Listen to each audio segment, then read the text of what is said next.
Donc, le prix Amerigo Vespucci 2013 est décerné à Laurent Frédéric Bollé, qui a commis un ouvrage qui s'appelle Terra Australis aux éditions Glénat. Il est là.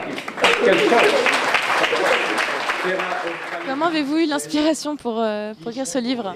Je me suis rendu à de nombreuses reprises en Australie ces dernières années.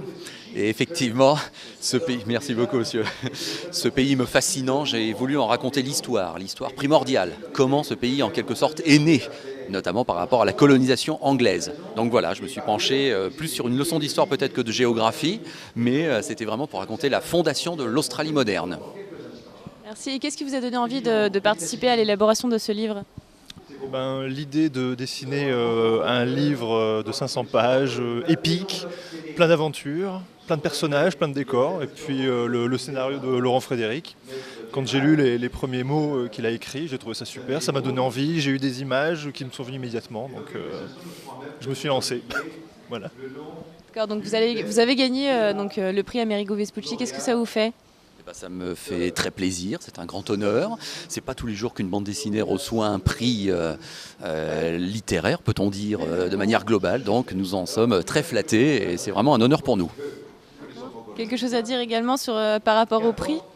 Ça fait très plaisir, d'autant plus qu'on a travaillé assez longtemps dessus.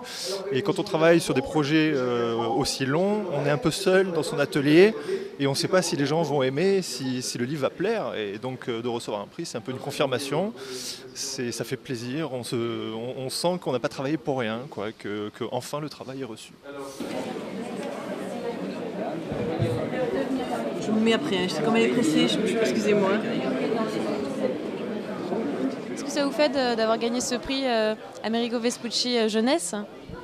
Je suis très honorée parce que ce livre correspond à un projet que je portais en moi depuis très longtemps et donc voir que le jury a su vraiment lire et apprécier, pour moi c'est une grande joie et beaucoup d'honneur. Et vous, Lucille?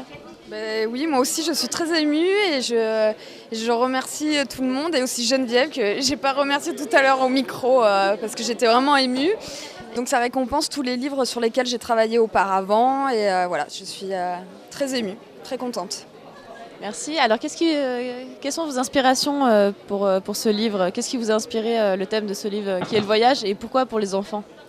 Alors qu'est-ce qui m'a inspiré ce livre d'abord? C'est parce que pendant 10 ans, il y a une vingtaine d'années, j'étais guide conférencière en Chine et j'ai amené des groupes de touristes français découvrir la Chine rurale, les provinces du Guizhou, du Yunnan, qui sont des régions très pauvres.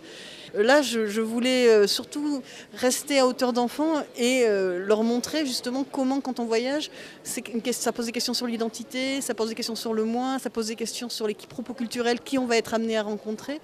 Et donc hier, j'ai vu une classe de CM2 qui a travaillé sur le livre et je dirais qu'à la rigueur, quand on a des contacts fantastiques comme j'ai pu avoir avec les enfants hier, ça c'est aussi la preuve que les choses portent et que le message est passé. Ça, on ne le dit jamais assez, mais le regard des enfants c'est important aussi, sur ce qui nous renvoie de ce qu'ils ont lu.